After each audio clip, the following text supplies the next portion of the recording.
Yep. Celtic folk tales for Samhain. Right, as a kind of assured Kevin, I want to work to a tight schedule. I'm hoping to get through these two stories. I had three lined up, but I don't think I'll have time for three. Well, we'll So see how it goes. we'll see how it goes. But if I can get these through these two stories, that'll be a nice warm up for this evening. So I'm going to kick off actually, because I'm a great fan of Celtic folk tales, by one that was collected by Lady Jane Wilde back in the 19th century. Now, I'm sure you all know that she was the mother of that illustrious fellow, Oscar Wilde. And she was a great fan of Irish tradition and folk stories. And she collected this one that would have been told around peat fires on dark and stormy nights, and she called it November Eve. This is my own version of it. So, one thing about November Eve in Ireland in particular, it's considered unwise to be out and about. I'm sure there are a lot of people out and about this evening, but it's not always a good idea. Why? Because the fairies are always celebrate Samhain, and they do not like to be spied upon by mortals.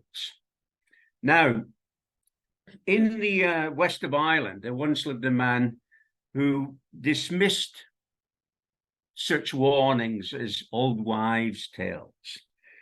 Nowadays, we would call him a skeptic. The world is full of skeptics nowadays. So anyway, one November Eve, this fellow decided he'd go out quite late and fish in the local river. So there he was. If I can, there he is. And anyways, he's got his rod going, hoping for a catch. And suddenly in the darkness, out of the corner of his eye, he caught sight of a string of flickering lights. And to his curiosity and amazement, a large crowd of people came into view. They were making their way along the riverbank, you see. Okay. And many were carrying baskets and bags, and others were laughing and singing and making merry as they hurried along. So there he is with his rod, and he calls out, "Hey, you seem a jolly lot. Where are you going to at this time of night?" Oh, right, well, we're going to the fair," said the little old man, wearing a cocked hat with a gold band around it. Here, fella, would you like to join us?" Well, the fisherman was one of those people who just loved a party, you know. We know a few like that. And he couldn't resist the offer of a celebration, and he eagerly nodded in agreement.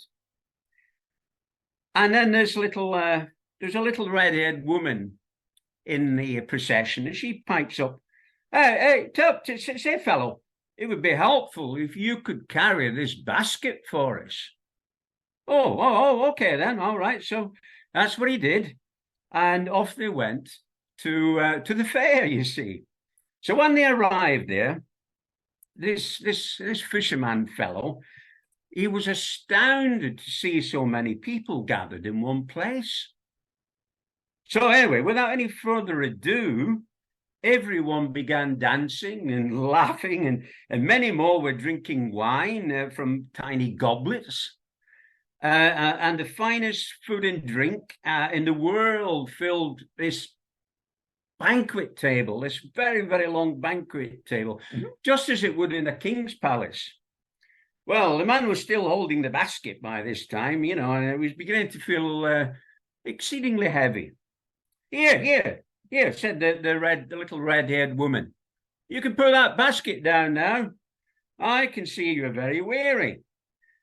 So that's what he did. He plumped it down on the ground, and this little red-haired woman opened the cover of the basket, and lo and behold, out came well, I don't want to be impolite, but out came this ugly little fellow who the fisherman thought looked more like an imp than a human being. Ah, thank you, said the little fellow, quite politely, actually. You have carried me nicely, for I am weak in the limbs. There he is. In fact, I have nothing to speak of in the way of legs, but I will pay you well for your trouble, my fine fellow. Now, hold out your hands. So the little imp then proceeded to pour out gold sovereigns into the hands of this delighted and grateful visitor. Then suddenly, without any warning, all the partygoers burst out laughing, and many began to dance around their human guest. Do you not know these people dancing around you? Asked the old man wearing the cocked hat with a gold band around it. Look closely, old fellow. Have you not seen these men and women before? Well, to his horror and astonishment, the guest immediately recognized a young woman from his village who had died the year before. And then he saw another villager who had passed away quite a long time ago.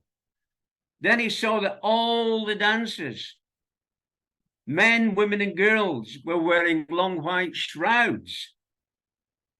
Well, by now, the fisherman he began to feel a bit terrified. And he thought, now's the time to make a hasty escape. But the crowd encircled him, gripping his arms firmly and drawing him into the dance. And then suddenly, without warning, when it just couldn't get any worse, he fell flat on his face, and that was the last thing he knew until the following morning. And when he finally awoke, he found himself lying at the foot of the local fairy rath. And, well, he promptly realized he had been with the fairies. No one could deny it. For his arms, they were all covered in bruises and caused by the hands of the dead when they tried to draw him into the dance. But to add insult to injury, none of the money given to him by the little imp could he find in his pocket. Not one golden piece remained in his possession. Every coin had gone, and it was with great sadness that the man slowly made his way back home, and he realized that he had been mocked and punished by the fairies for disturbing their revels on November Eve, the one night in the year when the departed can leave their graves to dance merrily in the moonlight with the fairies. I like that one. Sour Eve. Now this one is another Irish one. It was collected by that notable folklorist Thomas Crofton Croker. He collected this back in the early 19th century. So here we go. This is really, it's called The Legend of Knock Fiona, but it's really about a fellow called Carolan O'Daly. Now, he was a strapping fellow from Connaught. He had a bit of a reputation. He was known by all the locals as Devil Daly on account of his mischievous nature. And he was always on the lookout for a bit of excitement, you see. He seemed to have a fear of nothing, such as, he would delight in passing spooky churchyards in the small hours to see what he could spot, you see. And he wasn't above wandering around fairy forts where the other crowd are most likely to be encountered, especially on November Eve, like the fisherman fellow found.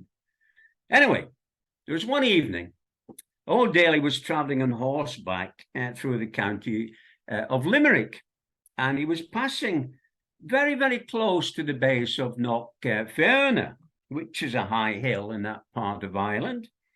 Now, from the summit, you can see parts of Clare and Kerry, and you can see parts of Tipperary and Cork. Good view from up there. But Knockfearn is also known as the Truthful Hill. Owing to it's a very reliable weather guide. You see, you can stand down at ground level and you can more or less tell by looking at it what the weather's going to be like for the rest of the day. It always tells the truth, unlike some of our weather reporters on the BBC. Anyway, it was there where O'Daly came upon a man riding a white pony and traveling in the same direction as himself. Well, O'Daly, he greeted his fellow traveler with a friendly nod, like you do. And the man, he nodded in return.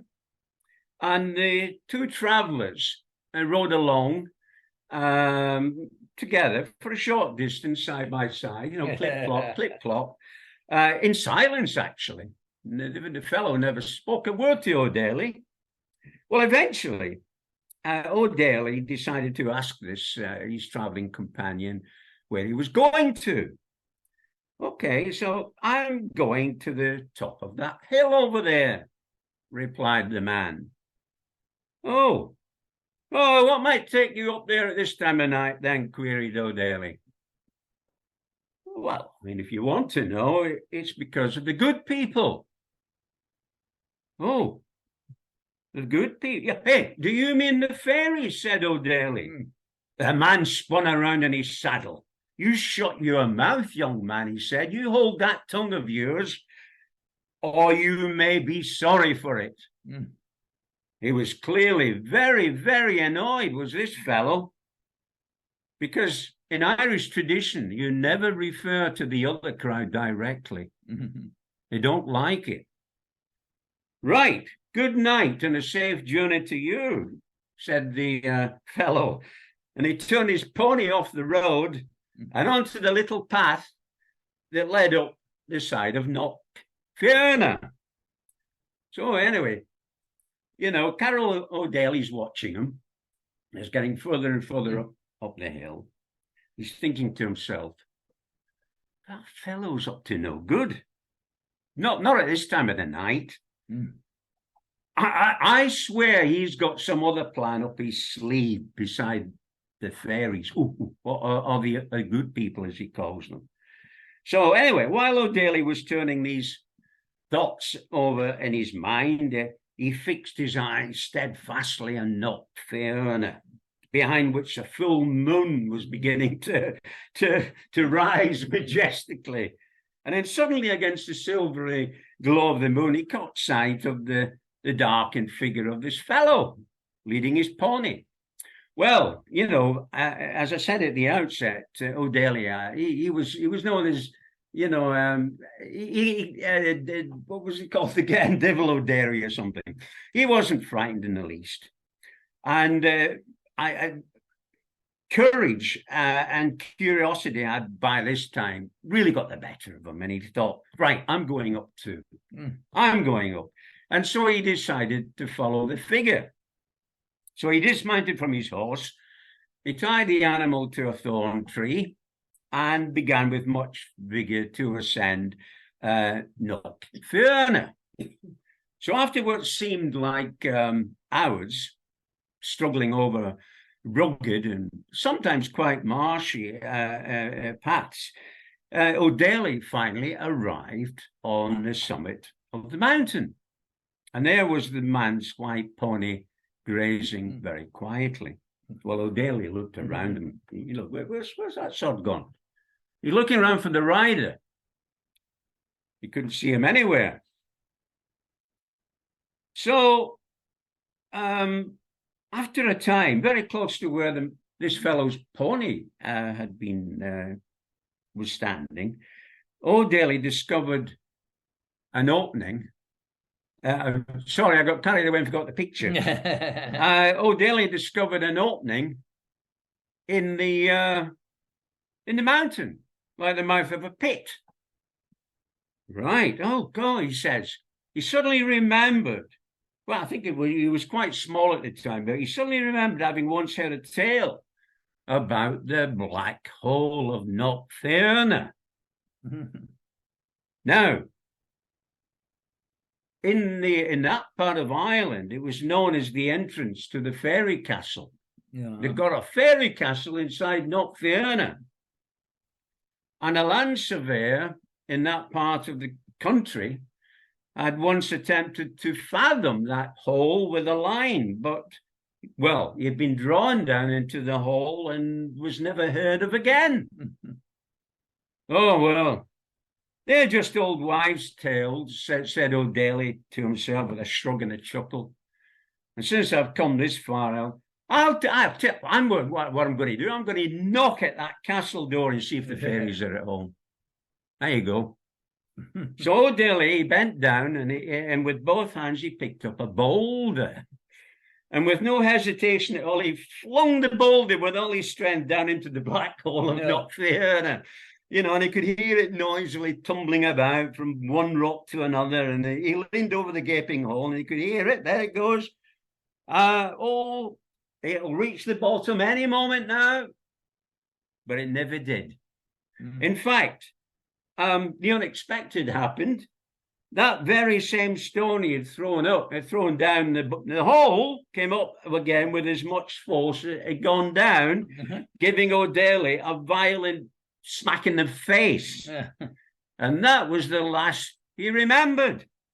Now, like the other fellow, he woke up in the morning.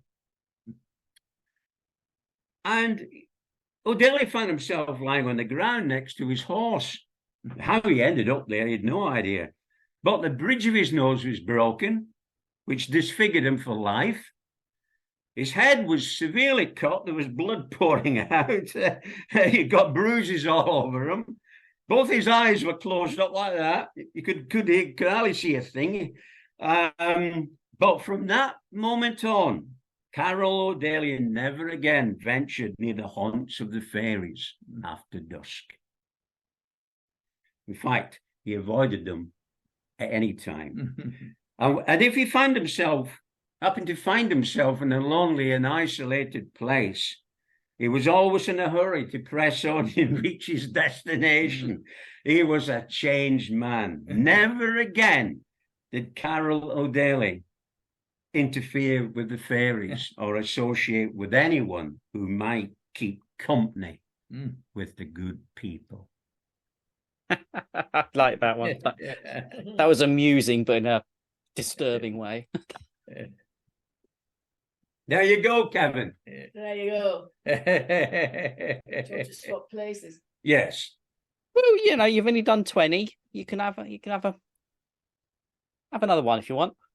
Well, I've got a fairly short one if you want. Yeah, go on. All right, then. I'll do that one, and then I can sit down and enjoy the rest of the evening. Yeah, all right then. I'll try and be fairly swift then. This is a Scottish one actually, and it's a folk tale. It's about a creature called Nokelavee.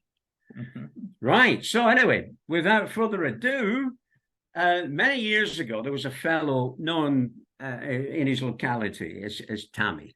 He lived in a coastal town, and he was coming home one evening, and the route that he took ran parallel to the shoreline, and eventually reached an area where the path was hemmed in on one side by the sea and on the other side by a fresh water loch.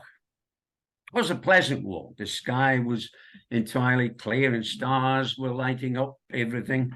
And suddenly Tammy caught sight of what seemed like a very large creature some distance ahead, and it seemed to be moving gradually closer and closer towards him.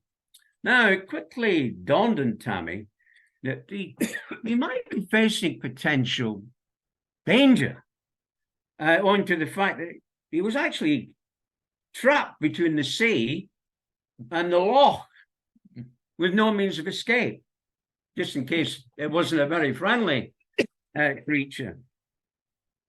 For a very brief moment, he thought, maybe I ought to retrace my steps. But then he decided, well, that's not a good idea because it means turning his back on something like that. Mm. That was too dangerous. So anyway, he was like O'Daly. He'd acquired something of a reputation in his local community of being rather reckless and foolhardy at times. What Rachel calls talking trousers, you know. Anyway, true to form, Tommy began to walk slowly forward. And he'd only taken a few steps, and then he halted in his tracks. And to his abject horror, Tommy realized that what he was seeing was clearly not of this world. That's not a zoological specimen, he thought. Right. No, it was worse than that, because what he was now facing, he recognized as none other than the dreaded Nokelavie. There was no doubt about it. And this gruesome creature was now only a little distance ahead of him. Well, witnessing such a vision of predatory evil at first hand, it just filled Tommy with dread. You know, his scalp was bristling like this. His hair was standing on end. His cold sweat bursting out. What is it? It's futile to flee from the likes of that. Well, at that moment, perhaps the gods took pity on the plight of poor Tommy, for he recalled a valuable piece of information he had been told when he was a child. He'd been told that Nokelavie had a hatred and intolerance of fresh water. Mm-hmm. Okay, right, fresh water over there. Mm. Well, Tommy wasted no time. He leapt into action, and with adrenaline pumping through his body, he ran like a hare towards the loch. Mm-hmm. Well, you can imagine, Nokelavie responded with the utmost agility and galloped off in pursuit of his prey. Mm-hmm. And for one dreadful moment, the head of this horrible monster was very close to Tommy, and he felt its hot breath on his face. But just at that very moment, however, Tommy stumbled, and his left leg plunged into the loch. Big mighty splash. And some of the water struck the front legs of Nokelavie, whereby the beast gave a snort like thunder and briefly shied to one side. Well, Tommy took the opportunity that had been offered to him by the gods and ran with all his might. Now, a little in front of him was a narrow channel through which surplus water from the loch found its way into the sea. I strained every nerve and sinew to reach it. Well, by now, Nokelavie had recovered from its freshwater soaking and was in hot pursuit. It was bellowing like the sound of the roaring sea as it galloped along. Well, anyway, Nokelavie made one final attempt to grab hold of terrified Tommy. But at the same time, Tommy took one last leap, flinging himself across the narrow channel of water, while the monster, Nokelavie, triumphantly stretched out its long arms, and they were long, I can tell you, and it grabbed hold of Tommy's head and ripped it clean off its shoulders. And that was the tragic end of poor Tommy. Or perhaps not, actually, because that's what the Nokelavie thought he had done. But what it had in its grasp wasn't Tommy's head, but his hat. Well, Nokelavie gave one last unearthly yell of rage and disappointment as Tommy fell into a heap on the opposite bank. Well, it took him a while to recover from that, but Tommy was safe, and he lived to tell that tale of his almost fatal encounter with the dreaded Nokelavie. But he did have to buy a new hat, I can tell you. Thank you. Thank you.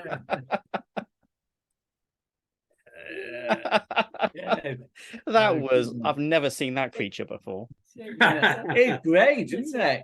Pretty good, that was fun. That Oh, I can come around that way and be like, all right, yeah, all right. That's All right, let's stop your. No, I've not heard of that one before. Can you No. unshare it just a second? Yeah. Yeah, we can take a little short break here if everybody wants. I didn't do me the end. Oh. End of slideshow. The end. Stop share, that's Right. Let's go. Toby was nervous. Well, he was always nervous, especially on first dates. And this was a bit of a blind date. It was set up by a mate of his who he sort of known, he felt he known for centuries. Good friend. Well, they decided to meet at the restaurant. It seemed a safe bet. And so Toby was sat at the table in his favourite restaurant. You know, they barely cook his favourite rare steak, this place. He felt comfortable here. Nevertheless, he was still playing with the breadsticks as you do, just waiting for Elizabeth, or Beth as she preferred to be called, to turn up.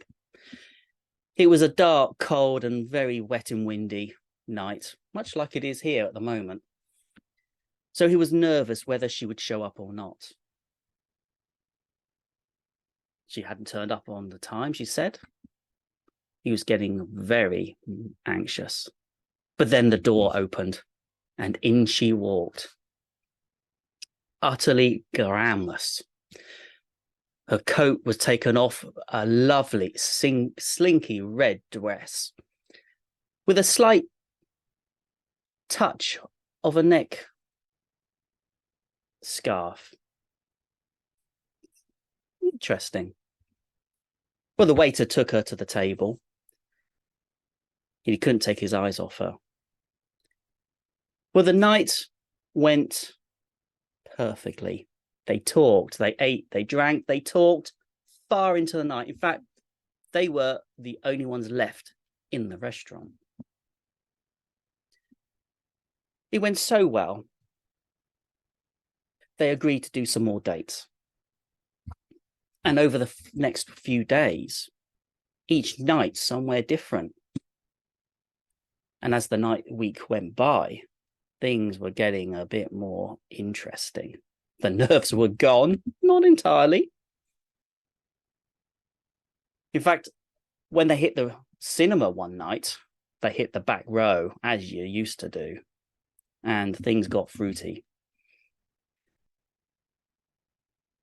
But time to go to the next level.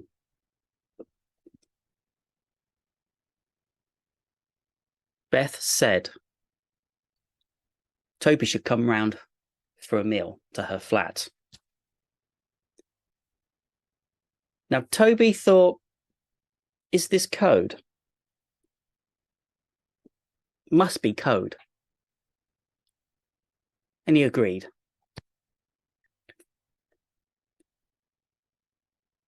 Well, he ended up standing at her front door on a clear, beautiful, moonlit night, perched ready to tap on that door. The nerves were back. They were really back this time. Perhaps he'd misread the signs? Surely. Never mind. Let's just go for it. Tapped on the door.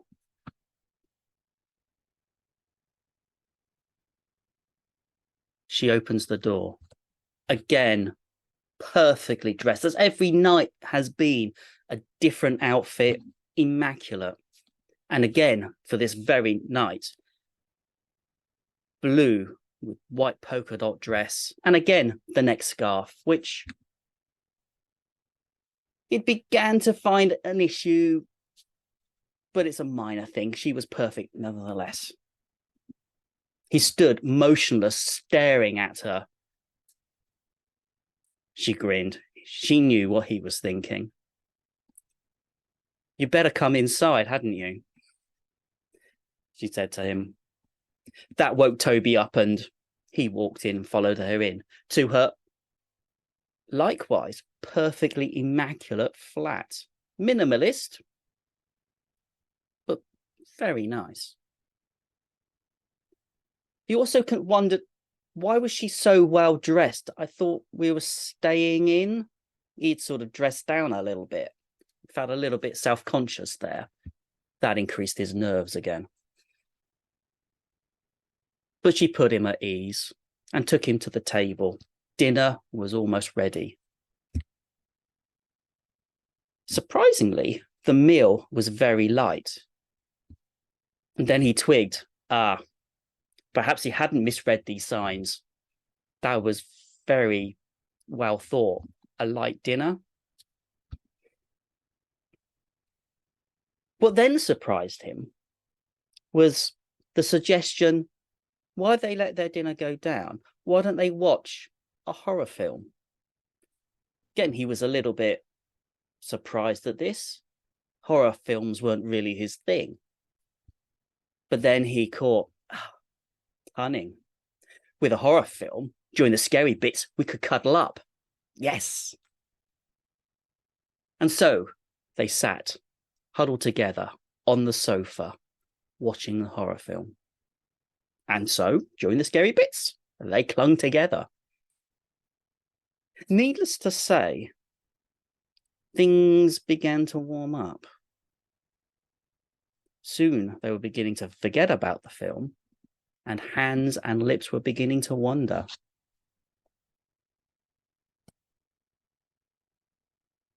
As things were progressing, Toby began to kiss along the shoulder. He reached her neck and received a mouthful of scarf. He wasn't going to let this go.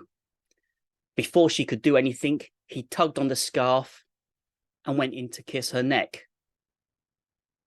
but met empty space. He opened his eyes.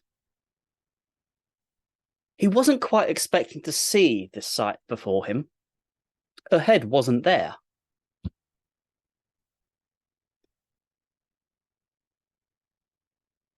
A little voice down from her lap squeaks up. Would you mind lifting my head and placing it back on my shoulders?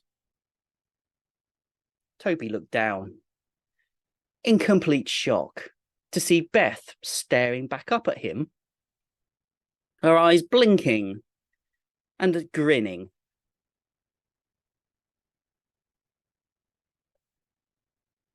He tried to think of something to say, but couldn't. He froze.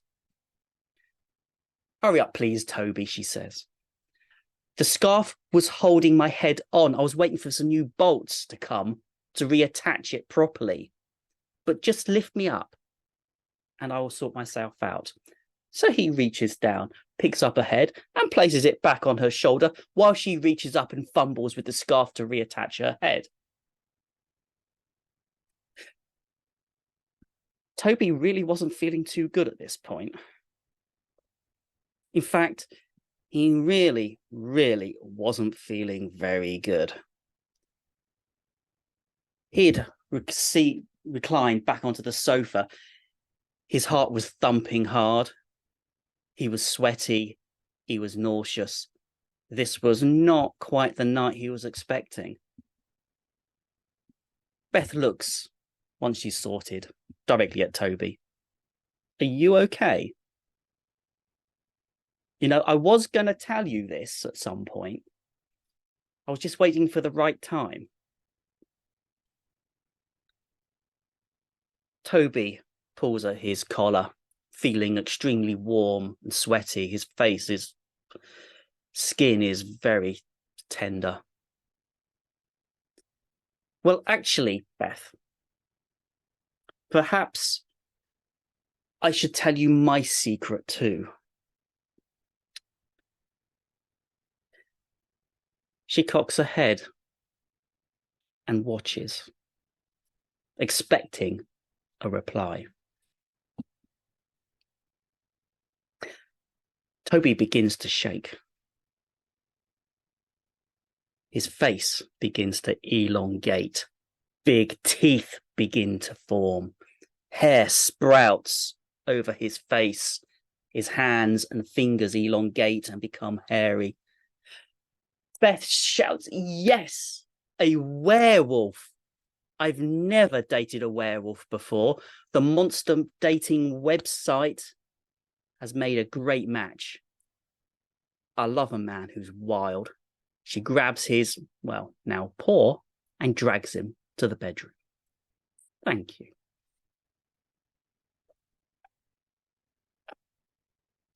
Oh, that's a crazy one. The monster dating website. Yeah. Mm. Right. The monster munch. Okay. Good twist, that. Now, this one is based on fact. In 1814, a young 16-year-old Mary Wollstonecraft was eloping from London. She was eloping with a 22-year-old Percy Shelley. They were heading by coach through the night to here in Dover to catch a packet across the channel to head to France and safety away from her family so that they could secretly marry. The journey from London was hard, fast, and uncomfortable. But that was nothing compared to their journey across the channel. The ship left Dover docks. Now, normally it would take 3 hours to get across the channel. But that night, a wicked storm came up, and it took several hours to get across. Now, Mary never really documented that part of the journey. Some pages were missing from her diary concerning that experience, but they have recently shown up, and they throw some interesting light on the origins of her most famous story, Frankenstein. These are the words from her diary for that trip.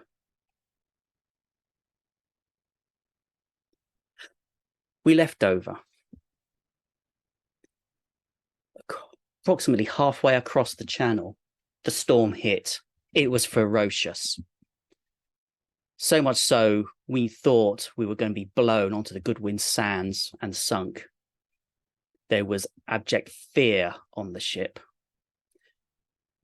There were very few passengers crossing that night, myself and another couple.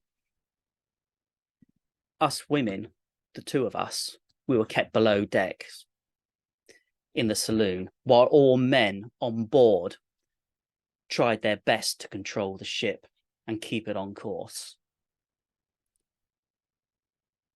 My companion wouldn't say so much. She appeared to be in her 40s, considerably older than me, of course. And with the increasing fear that I felt, and I'm sure she felt too, she began to talk. Anything to alleviate the fear that of our uncertain possible doom upon us. Her name was Margaret. She was actually an inhabitant of Dover, and she was travelling with her cousin as chaperone to France too. Initially, she wouldn't explain why, but as the hours went past and the possibility of possible drowning, she loosened herself. The preceding few years of her life have been interesting. She was wife to a surgeon in Dover, a Childs, his name was. He served up at the castle, at the barracks there, and at some of the other forts on the other side, and to some of the more affluent patrons at the back end of Dover. His surgery was good. He was well respected, and they both lived in a very nice large house in the St. James district in Dover. Their life was simple, and he worked hard. But something happened one night that changed their fortunes. It all started with a late arrival one night. They were preparing to go to bed after a long day of surgery, and a knock was on the door. Charles answered it. The servants had already retired. I didn't see who it was, but he ushered this gentleman in, because I could tell from the voice, into his study and closed the door. I lingered for a short while and overheard some conversation. It was muffled. The voices were quite loud. They seemed angry on both sides. The other gentleman I couldn't place, but he seemed a familiar voice, but it escaped me who it was. After a good 10-15 minutes of this, I determined they were going to be there for some time, and I retired to bed.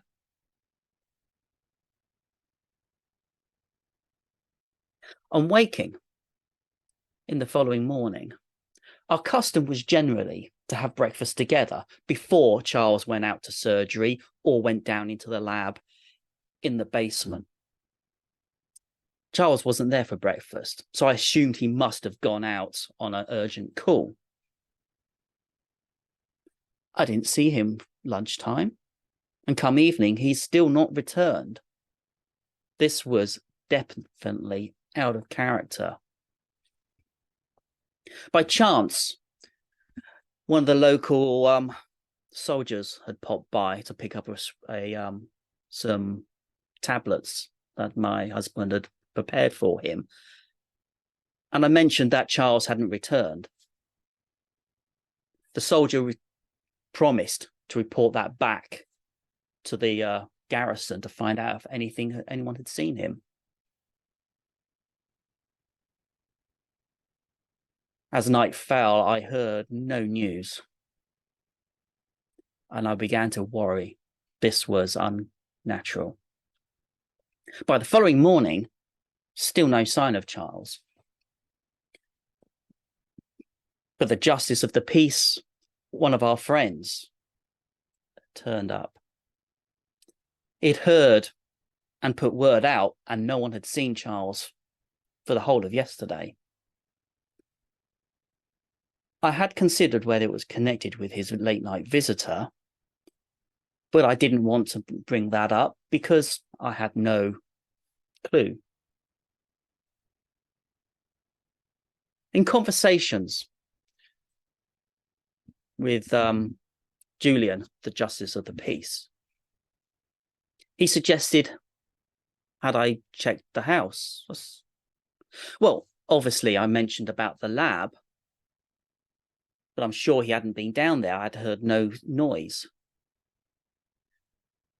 We tried the door for the lab, but it was locked, which was unusual.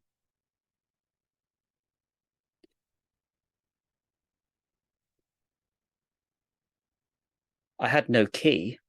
It'd never been locked. And occasionally I wouldn't go down there, for Charles said there are some very dangerous chemicals down there. Julian decided to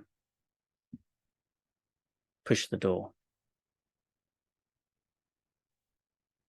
He bade me stay up here just in case there is anything dangerous or there's been an accident.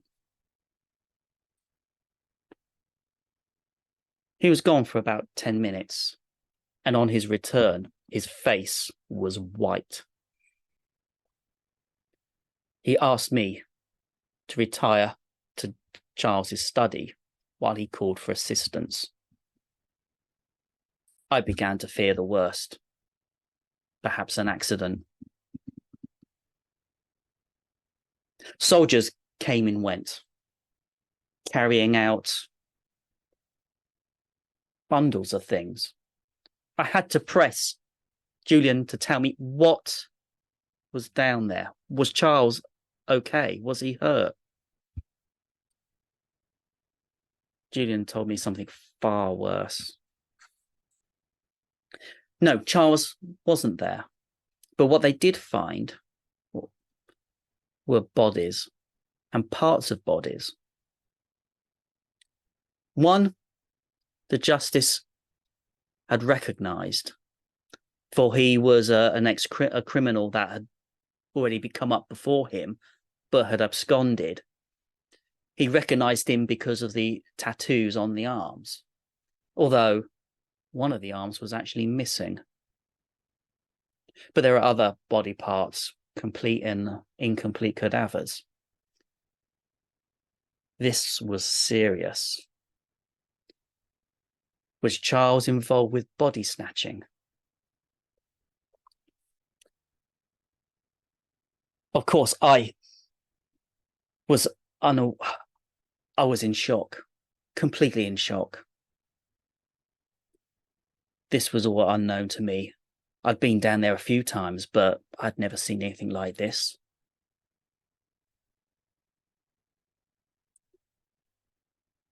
A couple of days go by, still no sign of Charles, still. Julian suggests I stay with him and his wife just to get me out of the house and the horrors that were there. I had considered that staying with the Justice of the Peace under his observation, did that mean I was a suspect too, or just merely being cared for? Needless to say, my health declined. I was nervous, fearful. Was my husband willingly involved in this, or innocent? Now, the days went by, and I stayed confined to my room, in bed actually, often with his wife in attendance to help calm my nerves. But then I caught a couple of words passed between the two of them. They didn't think I was listening, for I was dozing lightly. Perhaps they thought I was asleep. But I overheard something very chilling.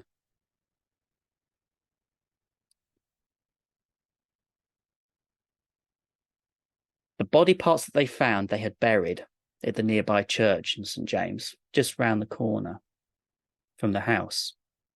And a couple of days after the burial in an unmarked grave, the grave was disturbed. That in itself was bad and abhorrent. But what was really shocking were the murders that followed.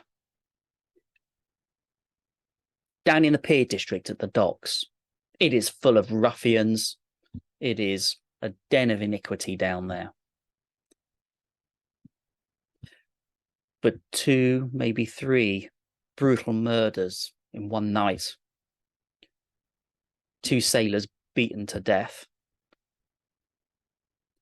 And a woman selling matchsticks was also beaten to death. An assailant was spotted. He had one arm. They chased him. They couldn't identify him. It was too dark. But they chased him up onto the cliffs. And when he had no more room to run, he went straight over the edge and into the sea. No one would survive that fall. No body was found the following morning. Certainly you couldn't search for it that night.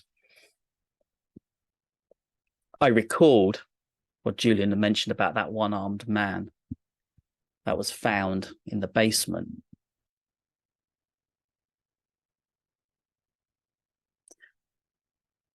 Charles was eventually found. He too had been beaten to death and stuffed in a barrel within one of the warehouses. How he got there, no one knows. And so Margaret and her cousin decided to leave England, head to France, and start a new life away from all this scandal. It was an interesting conversation, but I knew she was leaving far more unsaid. As the night wore on, I tried to get more out of her, but she clammed up. Eventually, there was calls from on deck. We had reached Calais. My beloved Percy came down below deck and told me to return to my cabin and gather our things for us to leave the ship in the next half hour as it docks. As I was preparing to leave the saloon and leave Margaret and say our goodbyes, Margaret's companion descended the stairs to likewise instruct Margaret. He was a foul-looking man, dark and shifty, gave me shivers. He turned after giving his abrupt instructions to Margaret, closed the door and shouted back through the door something else that I couldn't make out. But the look on Margaret's face changed. She looked directly at me, her eyes wide, full of fear. That voice, she said, I recognize it. It was the voice of the man that met my husband the night he disappeared.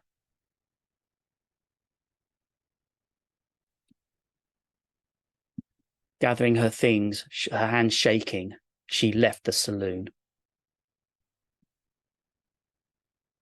I fear for Margaret and this man she is with.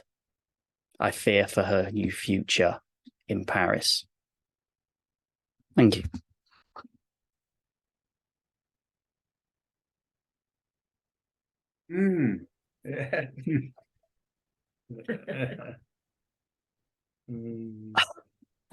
When I performed that a while back, people were taking notes. I had to tell them that's all fiction. I thought I'd actually found the diary entry, but hey. Right. Now, okay, we'll have one more, maybe. Clown dolls. Clown dolls. Chucky. Oh, this is a good one. Lisa was thrilled. A new babysitting job at the posh end of town. She was hoping for a better kind of client today. Usually all the kids she gets are ones that the kids just drive her nuts and play up constantly.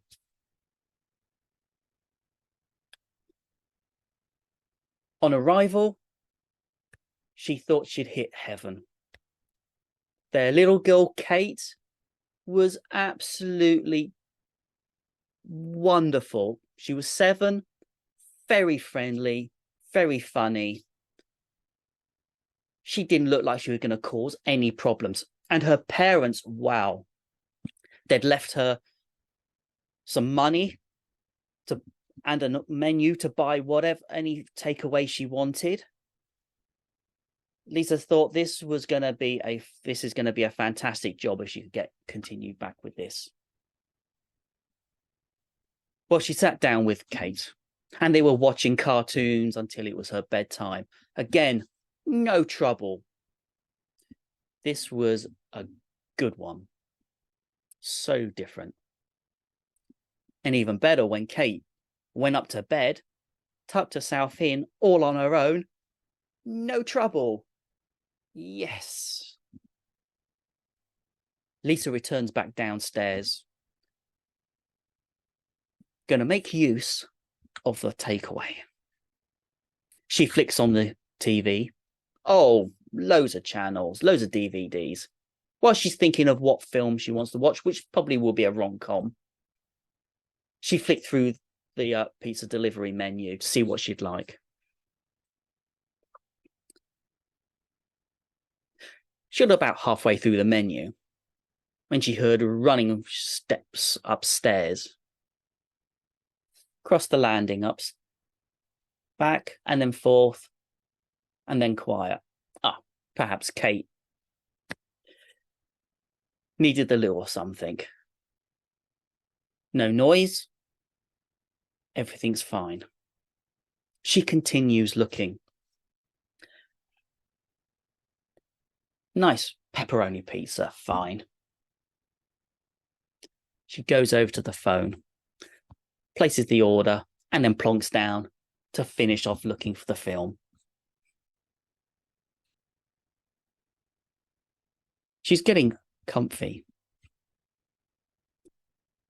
when the silence is broken by a scream. Lisa jumps, urgently runs up the stairs into Kate's bedroom to find Kate sat upright in bed, sobbing. She sits on the bed and gives Kate a hug. Asks what's wrong. Kate, through her sobs and snivels. I don't want Billy in my bed with me. He's been a naughty boy. He keeps waking me up. Lisa looks around. No cat or dog or anything. And Kate points to the bottom of the bed. There's a clown doll on the end of the bed. Lisa doesn't remember it being there. Oh, perhaps Kate actually is going to be messing with her after all, and it's not going to be such a perfect job. Perhaps that was the running around upstairs before. Well, Lisa picks up the doll and says, don't worry, he won't be on the bed. And she puts the doll on the bedside table by the door as she leaves, switching the light off. She returns down to the sofa and continues to find her film. A little bit annoyed with herself for thinking this would be such a cushy job. But perhaps that's the end of it now. She finds her film. And before she starts it, she wanders off to get a drink. She was told she could have anything from the fridge. No alcohol there, which is probably a good thing. So she just has some orange juice and sits down to watch the film and wait for her pizza.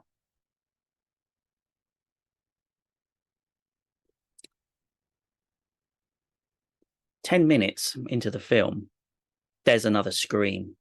This time, Lisa is not gonna rush. Oh dear, she thinks. This is going to be one of those nights. And wanders up to find Kate sat in bed again, with the clown doll sat on the end of the bed. Right. This time she's going to take the doll downstairs with her, so Kate can't mess with it. She promises it to be She promises it won't be in the room, and Kate relaxes and settles back down to sleep again. Lisa returns back down to the sofa and throws the doll on the chair opposite, just so she can keep an eye on it. And so Kate won't come back and have a go.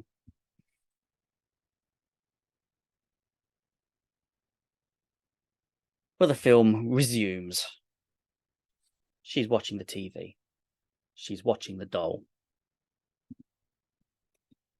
She's daring Kate to come down and mess with it. Doorbell goes. Lisa jumps. She didn't realise she was that wound up over such a small thing, and goes to answer the door. Pizza. She hands over the money, takes the box. Returning to her seat at the sofa, she almost drops the pizza.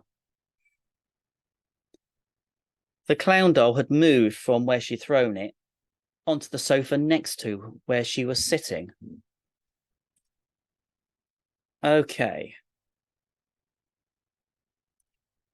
Kate's messing with her big time here. She didn't hear her come down.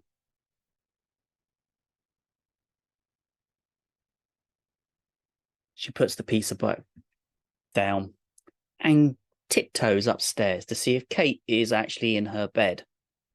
She pokes her head around. Yes, Kate is there, appears to be sleeping. She's fast.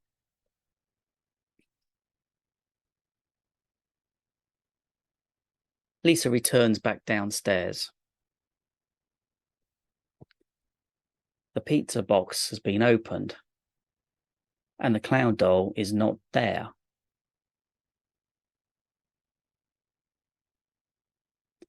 While Lisa is contemplating how Kate is managing to do this, the phone rings. Should she answer it? It's not her house. But she wanders over to the phone and notices the caller display says, Mum Mobile. Must be her parents just checking in. So Lisa picks it up and says hello. Yes, it's her mum, and they have a bit of a chat. Yep, Kate has been fine and went to bed really nicely, and, she's got her pizza in the film, so thanks for all of that. But Lisa really has to ask this. She has to tell her that Kate's been a bit wound up and anxious and upset tonight over this Billy Clown doll thing annoying her. The phone goes quiet for some time. You still there? She asks. The mother replies,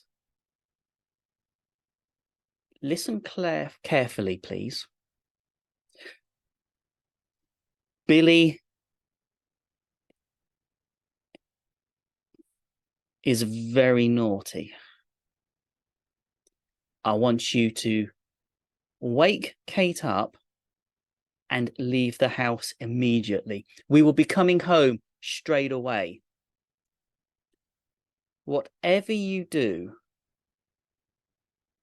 keep your eye on that doll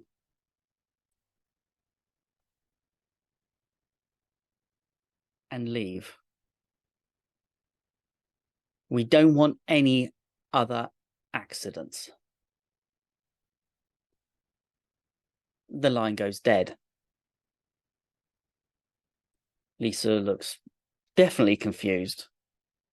Perhaps the parents are completely insane like the daughter.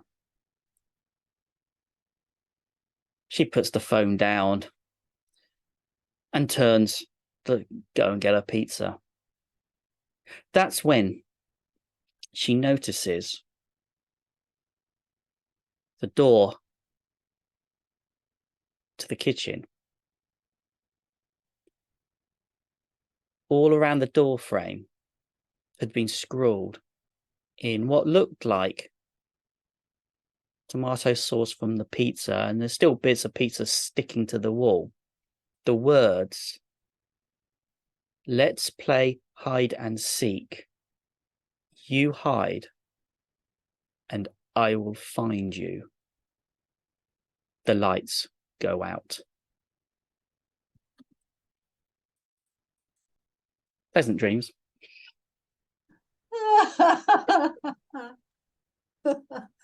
Oh.